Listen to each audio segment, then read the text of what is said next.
नीति, NITI, नीति आयोग। नीति का मतलब है national institute for transforming India. तो ध्यान दीजिएगा, नाम याद रखिएगा, क्या है इसका नाम? National institute for transforming India.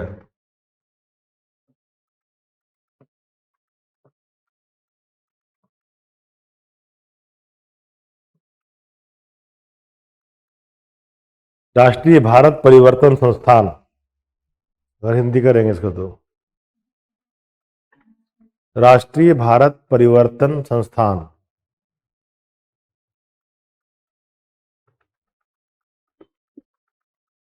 तो ये हो गया नीति आयोग। नीति का मतलब समझ गए ना? नीति का मतलब यहाँ पे पॉलिसी नहीं है जो हम समझते हैं समान तौर पे। नीति का मतलब यहाँ पे है ऐसा इंस्टीट्यूट जो इंडिया को ट्रांसफॉर्म करने में, इंडिया को बदलने में जो सहायता करेगा, उसको बोलेंगे नीति आयोग।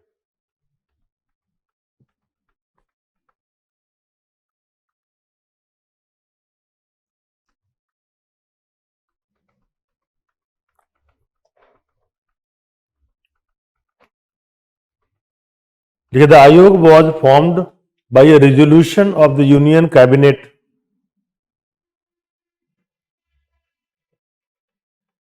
नीति आयोग की स्थापना केंद्रीय कैबिनेट ने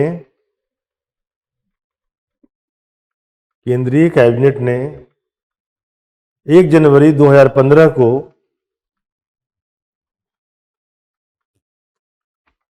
formed by a resolution of the Union Cabinet on January 1st, 2015। केंद्रीय कैबिनेट ने 1 जनवरी 2015 को एक संकल्प पारित करके किया। संकल्प पारित करके किया। एग्जाम में क्वेश्चन आएगा नीति आयोग,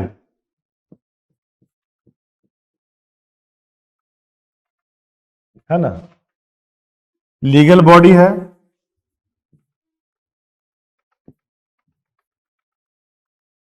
कॉन्स्टिट्यूशनल बॉडी है, या extra legal, extra constitutional body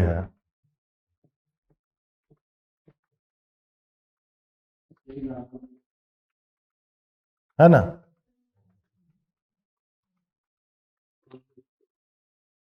constitutional तो है नहीं, चलिए कॉन्स्टिट्यूशनल खत्म। लीगल है कि नहीं है?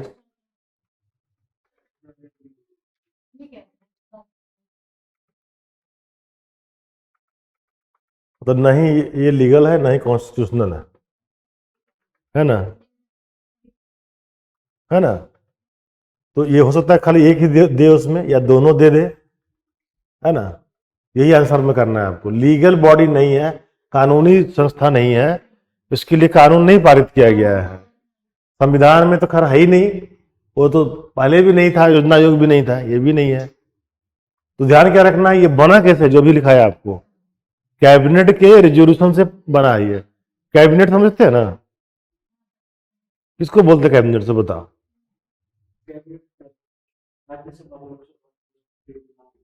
कैबिनेट वो तो संसद हो गया।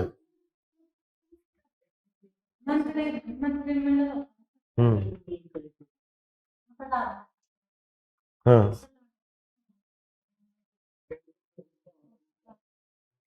सुनो, सरकार जो बनती है ना, जो मंत्री बनते हैं ना, वो एक कैबिनेट मंत्री बनते हैं, स्टेट, है ना, मिनिस्टर ऑफ स्टेट, दो बनते हैं ना।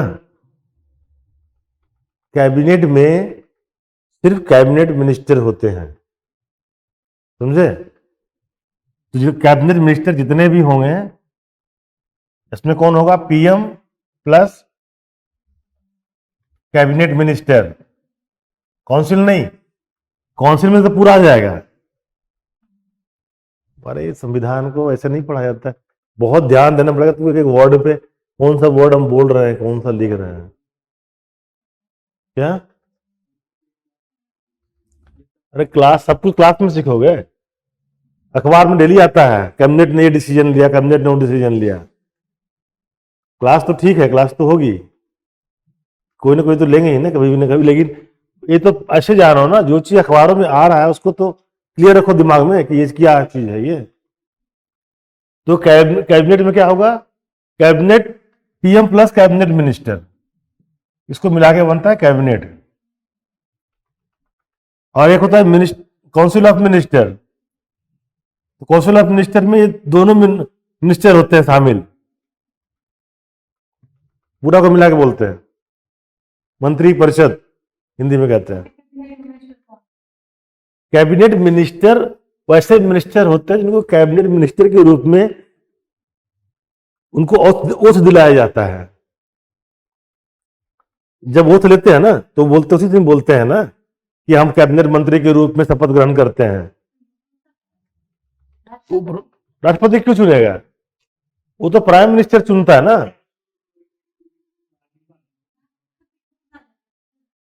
हाँ, सलाह ही देगा, प्राइम मिनिस्टर तो बस सलाह देगा ना, राष्ट्रपति तो ऊपर है।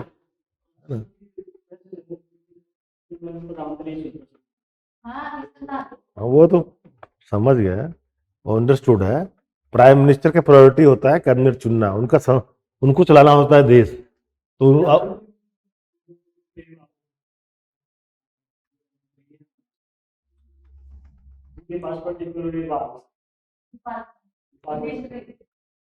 मिनिस्ट्री, तो इसको मिनिस्ट्री नहीं मिल सकता क्या? गजब हालात है। मिनिस्ट्री ऑफ स्टेट तो मिनिस्टर होते हैं, तो थोड़ी है जितना। अब समझो आप जितना कह रहे हैं, कैबिनेट मिनिस्टर, इसमें 20-30 लोग होते हैं समान तौर पे, कोई नंबर लिमिट नहीं है, कितना है नहीं है, ज्यादा नहीं होते हैं। सबसे छोटी आप कह सकते हो कि बॉडी है डिसीजन मेकिंग का, प्रधानमंत्री इसका हेड होता है। काउंसिल ऑफ मिनिस्टर में दोनों मिनिस्टर आ गए, दोनों मिलाकर के मिनिस्टर देखोगे तो कम से कम तुमको मिलेगा 100 से ज्यादा,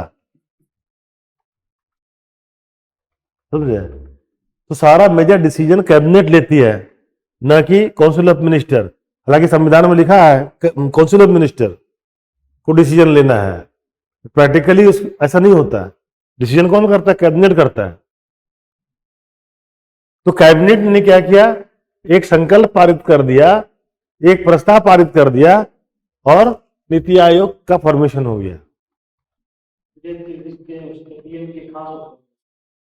हाँ, खास ही होंगे और क्या, सबसे अधिक विश्वासी होंगे जो कैबिनेट में रहेंगे, या सबसे अधिक काबिल होना चाहिए। खास का मतलब ये, उनको लगता है कि भाई नहीं, आप देश को संभाल सकते हो। निर्मला सीतारमण को क्यों लाया गया? बीजेपी में कोई ऐसा नहीं था, दूसरा उनको लगा कि भाई वित्त मंत्रालय इन्हीं से संभलेगा, जेएनयू की पढ़ी लिखी है। हालांकि लोग जेएनयू का विरोध करते हैं, लेकिन जो जो दो बड़े अच्छे मिनिस्टर है ना मिनिस्ट्री में, वो सब दोनों जेएनयू के हैं, पढ़े हुए हैं। एक दूसरे आपको ये है विदेश मंत्री जो है हमारे एस जयशंकर, वो भी जेएनयू के ही प्रोडक्ट है। जो भी है, लेकिन जेएनयू के प्रोडक्ट है, तभी तो इतना दिमाग चलता है उनका। तो उनको लगता है कि भाई ये संभाल सकते हैं, तो उनको रख दिए। जिनको लगेगा कि उनको कि भाई ये व्यक्ति संभाल सकता है सही ढंग से, मेरे उनके हिसाब से, और उनकी बात को भी मानना चाहिए। ऐसा भी नहीं बहुत ज्यादा काबिल हो हमारा ही बात ना माने तो फिर उसको नहीं रखते हो। समान तौर पे प्रैक्टिकली ऐसे ही होता है। मैं कह रहा था कि ये जो बना आयोग ना, वो बना एक संकल्प के द्वारा बना दिया गया, कोई कानूनी नहीं बना, कोई कानून नहीं पारित किया गया, नहीं संविधान में है इस तरह से। तो क्वेश्चन क्या बनता है? क्वेश्चन यही बनता है, पहले क्वेश्चन आया करता था योजना आयोग के बारे में, कि योजना आयोग एक संवैधानिक संस्था है या फिर कानूनी संस्था है, या किस तरह की संस्था है? तो है एक्स्ट्रा कॉन्स्टिट्यूशनल, एक्स्ट्रा लीगल है। इलीगल नहीं बोल सकते आप, इसलिए ये वर्ड इस्तेमाल किया गया है।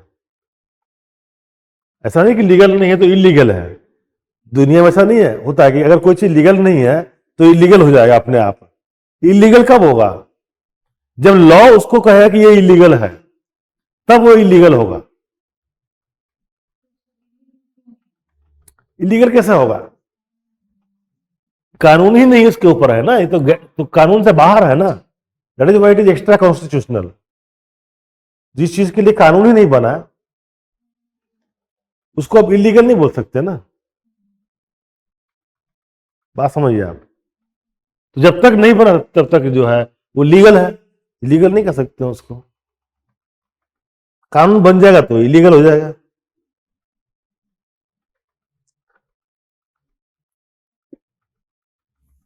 It is a main policy think tank of government of India. यह भारत सरकार का नीति निर्माण करने का एक थिंक टैंक है। हिंदी में भी थिंक टैंक ही लिखिएगा भाई, हिंदी में भी क्या है, थिंक टैंक है ये। मतलब क्या है, एक विचार विमर्श करने वाली संस्था। थिंक टैंक का मतलब क्या है? विचार विमर्श करने वाली संस्था है।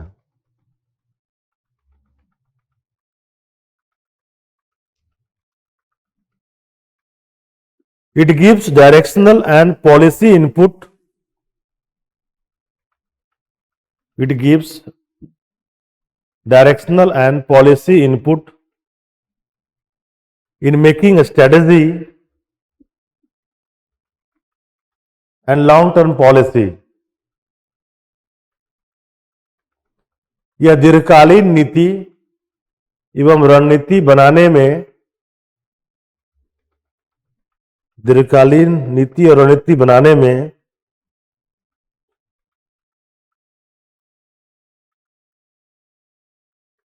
निर्देशात्मक तथा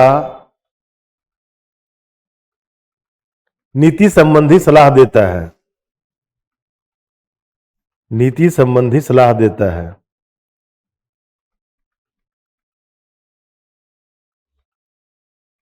It also provides technical advice to center and states।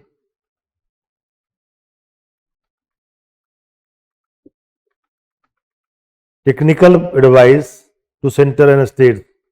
यह केंद्र एवं राज्यों को तकनीकी सलाह भी देता है। तकनीकी सलाह भी देता है।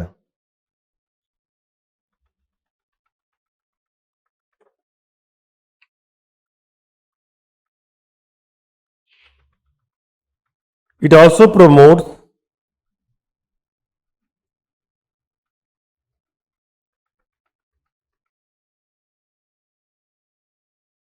Cooperative federalism.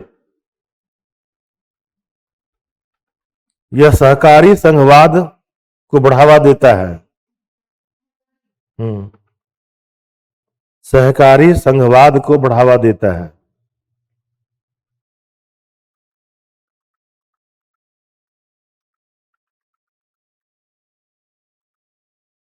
संघवाद को बढ़ावा देता है।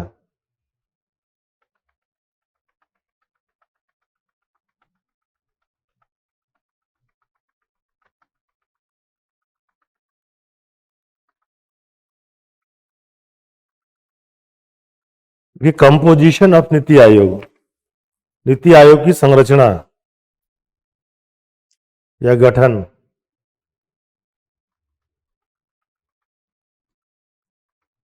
कौन कौन होते हैं उसमें? देखिए, नंबर 1 चेयरमैन, ब्रैकेट में द प्राइम मिनिस्टर। चेयरमैन कौन होते हैं? अध्यक्ष लिखिएगा हिंदी में, अध्यक्ष, भारत के प्रधानमंत्री।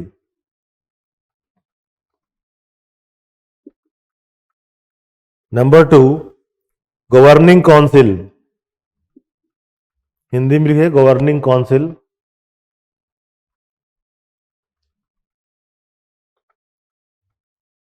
Chief ministers of all states and lieutenant governors of union territories. इसमें राज्यों के सभी इसमें सभी राज्यों के मुख्यमंत्री एवं सभी केंद्र शासित प्रदेशों के उपराज्यपाल शामिल होते हैं। हाँ, सभी राज्यों के मुख्यमंत्री एवं केंद्र शासित प्रदेशों के उपराज्यपाल शामिल होते हैं। हाँ, गवर्निंग काउंसिल के अंदर ये सारे होंगे उसमें।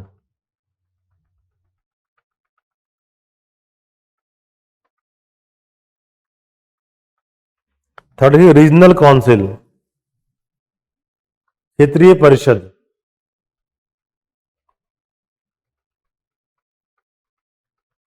It is formed of more than one state or a region, क्षेत्र।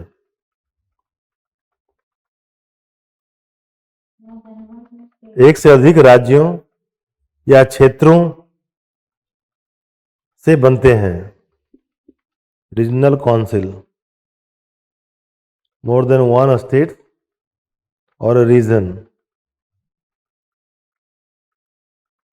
It is formed for limited period. इसे सीमित समय के लिए बनाया जाता है।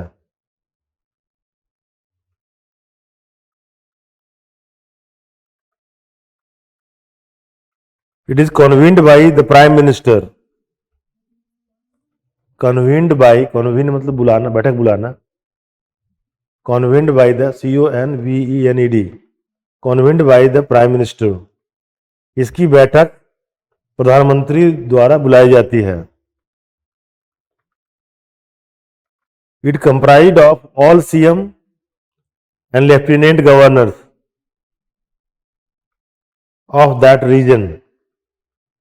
इसमें उस क्षेत्र के सभी मुख्यमंत्री और उपराज्यपाल शामिल होते हैं।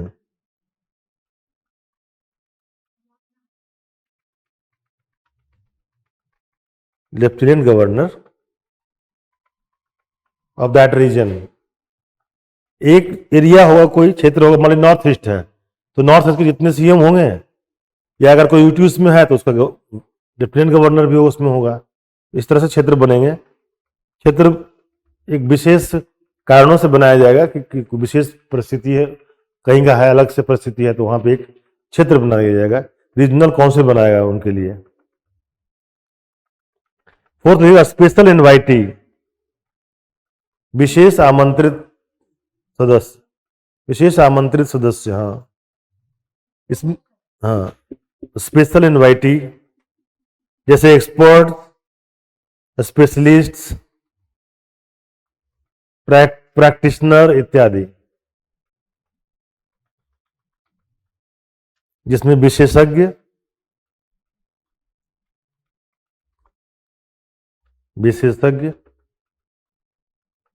पेशेवर लोग,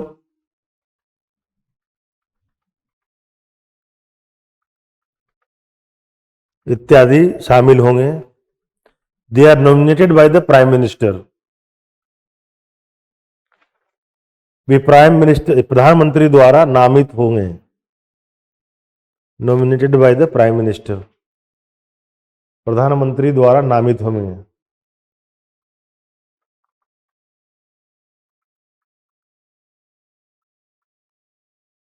और फिफ्थ में लिखेंगे the full time operational framework. पांचवा लिखिएगा पूर्णकालिक संगठनात्मक ढांचा। फुल टाइम ऑपरेशनल फ्रेमवर्क, पूर्णकालिक संगठनात्मक ढांचा।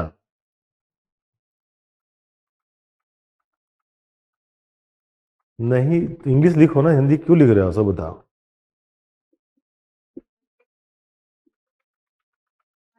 इसके अंतर्गत कौन कौन होंगे? इसके अंदर लिखिएगा नंबर 1 चेयरमैन, ब्रैकेट में है प्राइम मिनिस्टर, पीएम। हिंदी में लिखिए अध्यक्ष लिखिए। ब्रैकेट में प्रधानमंत्री, एक उपाध्यक्ष होंगे, vice chairman appointed by the prime minister, प्रधानमंत्री द्वारा नियुक्त।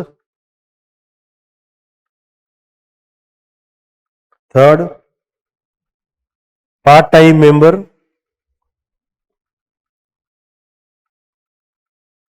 अंशकालिक सदस्य,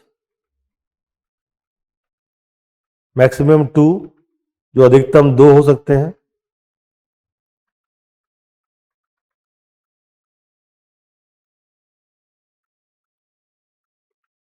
देन एक्स ऑफिशियो मेंबर्स,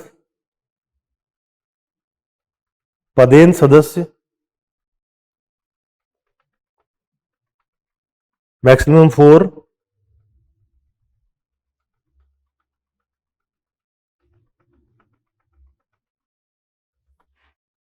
अधिकतम 4 होंगे। देन चीफ एग्जीक्यूटिव ऑफिसर, मुख्य संचालन अधिकारी,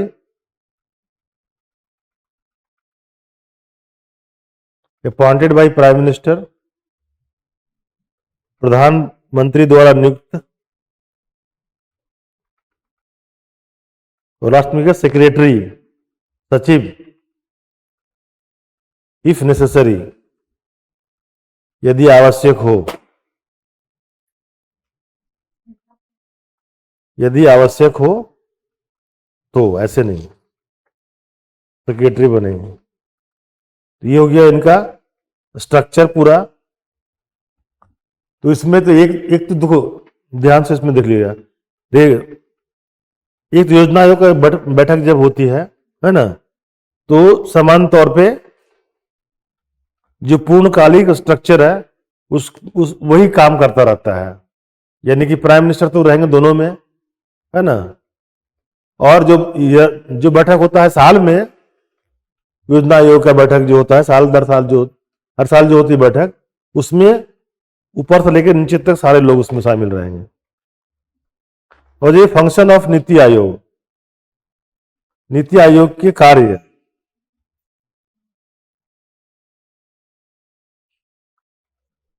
फंक्शन ऑफ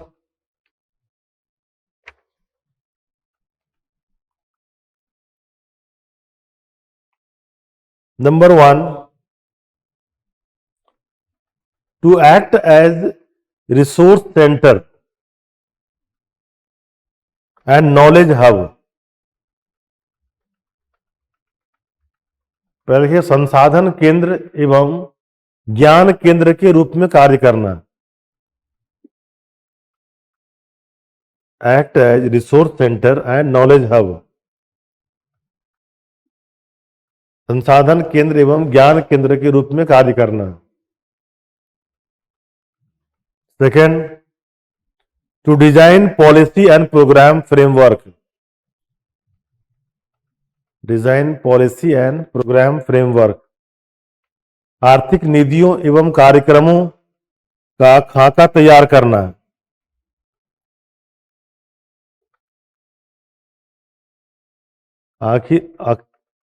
आर्थिक नीतियों एवं कार्यक्रमों का खाका तैयार करना। Third, to foster cooperative federalism, सहकारी संघवाद को पोषित करना। टू फोस्टर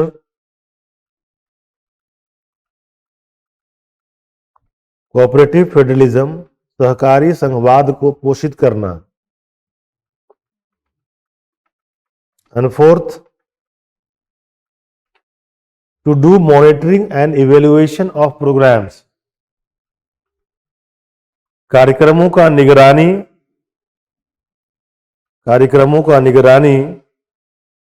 एवं उसका आकलन करना। निगरानी एवं उसका आकलन करना।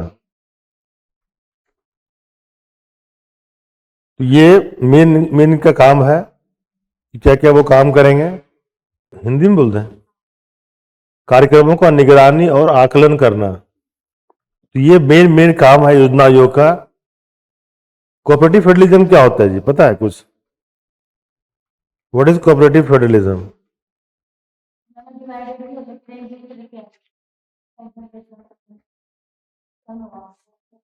संघवाद किसको कहते हैं? Division of power between centre and states, है ना। केंद्र और राज्य के बीच जो शक्तियां बटी हुई है उनको हम संघवाद कहते हैं। तो उसी को बढ़ावा देना चाह रहे हैं, कोऑपरेटिव फेडरलिज्म की बात करते हैं, यानी मिलजुल के काम करना है। अब देखो, जैसे हमने पढ़ाया था आपको इसमें भी इकोनॉमिक रिफॉर्म में कि जो सेकेंड जनरेशन रिफॉर्म जब शुरू हुआ उसमें राज्यों को भी कहा गया कि आप भी साथ आइएगा, क्योंकि जब तक दोनों साथ नहीं आएंगे तब तक इकोनॉमिक ग्रोथ रियल मायने में नहीं हो सकता है। क्योंकि बहुत सारा जो मेजर सब्जेक्ट है वो तो स्टेट के अंदर है, एग्रीकल्चर स्टेट के अंदर है, लैंड स्टेट के अंदर है, ये जो सब स्टेट के अंदर है, तो स्टेट के सहयोग के बिना जो है ये नहीं हो सकता। इसलिए जो है ये सारी चीजें हैं, तो इतना पढ़ लीजिएगा, उससे ज्यादा नहीं पढ़ने की जरूरत है। फिर करंट अफेयर पढ़ लीजिए इसके साथ में। अगर जो नया इशू आएगा ना, योजना, कोई नीति आयोग ने कौन सा पॉलिसी लेकर के आया, क्या हुआ, अगर कोई नई पॉलिसी बनाते हैं, कुछ बनाते हैं इस तरह से, तब जो है उसको अलग से पढ़िएगा। अदरवाइज इसके बारे में अधिक जानने की जरूरत नहीं है, इतना काफी है एग्जाम के लिए। मगर हाँ, यह है कि हर साल जैसे कि कुछ ना कुछ प्रोग्राम लॉन्च करते हैं, कुछ कार्यक्रम या कुछ पॉलिसी उन्होंने दिया, एडवाइस दिया गवर्नमेंट को, तो वो आपको जो है न्यूज में मिल जाएगा, अखबारों में मिल जाएगा, मैगजीन में मिल जाएगा, तो उसको सप्लीमेंट कर सकते हैं वहाँ पे कि हाँ वो चीज़ें इंपॉर्टेंट हो सकती हैं। करंट अफेयर उसमें जोड़ लीजिएगा तो ये आपका पूरा हो जाएगा योजना योग।